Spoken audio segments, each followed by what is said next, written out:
Hey guys, Kishore here and welcome to the third lesson of module 1। पिछले lesson में mainly हमने दो चीज़ों के बारे में जाना। एक तो ये कि master 3D with professor course आपके लिए कैसे हेल्पफुल रहेगा और दूसरा ये कि इस कोर्स में हम कौन सा 3D सॉफ्टवेयर यूज़ करेंगे। इस लेसन में मेनली हम 3D एनिमेशन पाइपलाइन के बारे में बात करेंगे। पाइपलाइन क्या है और उसको यूज़ करना इतना ज़रूरी क्यों है ये भी डिस्कस करेंगे। With the help of an example ये समझेंगे कि ये मोटू पतलू जैसे 3D शोज या professor of how YouTube channel जैसी वीडियोज़ या कोई भी और 3D वीडियो एग्जैक्टली बनती कैसे है। इसके अलावा मैं आपको इस कोर्स का ओवरव्यू दूंगा। अगर स्पेसिफिकली बात करूं तो हम कोर्स के करिकुलम को या यूं कह लो कि कोर्स के स्ट्रक्चर को समझ के 3D सीखने का सही तरीका क्या है, इस बारे में भी बात करेंगे। सबसे पहले यह समझो कि पाइपलाइन क्या होती है।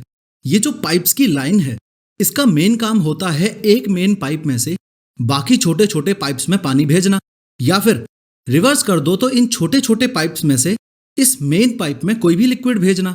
सिमिलरली एक 3D पाइपलाइन का सिंपल मतलब है काफी सारी छोटी छोटी स्टेजेस मिलके एक फाइनल आउटपुट निकालती हैं, जो कि है एक फुल 3D एनिमेटेड वीडियो। अगर आपने मेरी फर्स्ट 3D एनिमेटेड वीडियो यानी कि professor of how YouTube channel पर राम मंदिर वाली वीडियो देखी होगी तो ग्राफिक्स को देखते ही आपको पता चल जाएगा कि ये वीडियो 3D एनिमेशन पाइपलाइन को ध्यान में रखते हुए या फिर एक प्रोफेशनल अप्रोच को ध्यान में रखते हुए नहीं बनाई गई। ऐसा इसलिए क्योंकि उस टाइम मेरी सोच ही ऐसी थी कि 3D एनिमेशन पाइपलाइन बड़े बड़े स्टूडियोज के लिए होती है। इंडिपेंडेंट आर्टिस्ट का 3D एनिमेशन पाइपलाइन से कोई लेना देना नहीं है। लेकिन समय के साथ साथ जैसे जैसे मैंने क्लाइंट्स और चैनल के लिए ज्यादा से ज्यादा 3D वीडियोस बनाई, वैसे वैसे मैं और ज्यादा फंसता गया। 3D वीडियोस बनाना मेरे लिए टफ होता गया, जो कि एकदम अपोजिट है, क्योंकि टाइम और प्रैक्टिस के साथ मेरी स्किल्स शार्प हो जानी चाहिए थी, लेकिन मेरी स्किल्स और ज्यादा ब्लर होती गई, यानी कि खराब होती गई। बाद में रिसर्च करने पे मुझे पता चला कि 3D एनिमेशन पाइपलाइन को फॉलो करना एक इंडिपेंडेंट आर्टिस्ट के लिए उतना ही इंपॉर्टेंट है जितना एक बड़े स्टूडियो के लिए। और आपके लिए मेरे पास गिफ्ट ये है कि ये master 3D with professor course आपकी 3D स्किल्स को तो बूस्ट करेगा ही, लेकिन एक प्रोफेशनल 3D पाइपलाइन को ध्यान में रखते हुए। तो एक प्रोफेशनल 3D पाइपलाइन के तहत आपको 3D वीडियो बनाने के लिए चाहिए idea, script, story board, concept designing, modelling, surfacing, rigging, rough layout, voicing, final layout, animation, crowds animation, character effects, matte painting, lighting, cleanup, rendering और कंपोजिटिंग।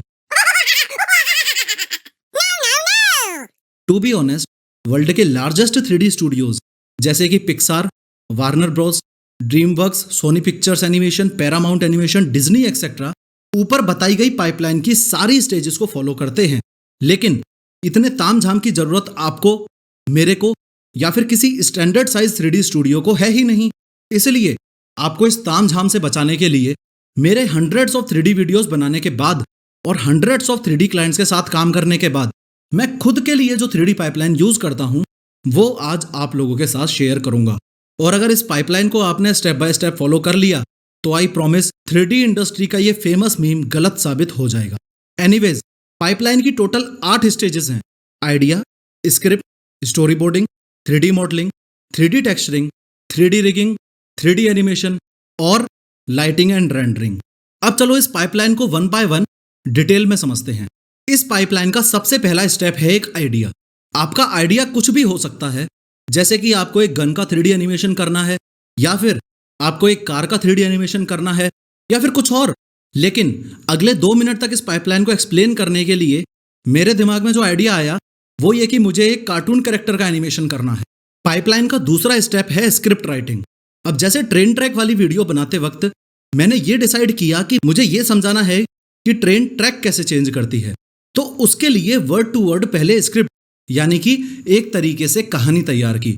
अब जैसे आपको कार का 3D एनिमेशन करना है तो आपकी स्क्रिप्ट कुछ भी हो सकती है, जैसे कि ये एक कार है, इसके 4 डोर्स हैं, फ्रंट डोर और रियर डोर। इस कार के 4 टायर्स हैं, फ्रंट टायर्स और रियर टायर्स, और ये कार एकदम बेकार है क्योंकि ये पानी से चलेगी नहीं और पेट्रोल डीजल तो अब आम इंसान खरीद ही नहीं सकता। सिमिलरली क्योंकि मुझे इस पाइपलाइन के एग्जाम्पल को समझाने के लिए कैरेक्टर एनिमेशन करना है तो मेरी स्क्रिप्ट भी कुछ भी हो सकती है, जैसे कि ये वही आम इंसान है जो पेट्रोल डीजल नहीं खरीद सकता और फिर भी देखिए कितना खुश है, और ये आपको हेलो भी कर रहा है और कह रहा है कि दाएं बाएं दुनिया की बातें मत सुनो और आप भी खुश रहो। स्क्रिप्ट कंप्लीट होते ही अगला और तीसरा स्टेप है स्टोरी बोर्डिंग।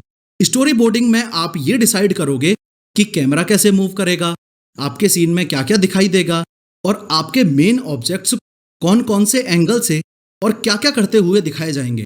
फॉर एग्जाम्पल, आपके कार वाले एग्जाम्पल में जब बात डोर्स की हो रही होगी तो आपका ये डिसाइड करना कि उस समय कैमरा डोर्स के ऊपर जूम इन करेगा और डोर्स साइड से निकलकर पहले बाहर आ जाएंगे और फिर ऊपर चले जाएंगे। यही स्टोरी बोर्डिंग कहलाता है। और अगर इस पाइपलाइन के एग्जाम्पल की बात करूं तो ये आम आदमी जब आपको हेलो करेगा तो उस समय कैमरा कैसे मूव करेगा और कैरेक्टर का एग्जैक्टली कौन सा हाथ मूव करेगा और कैसे मूव करेगा, ये डिसाइड करना ही स्टोरी बोर्डिंग कहलाता है।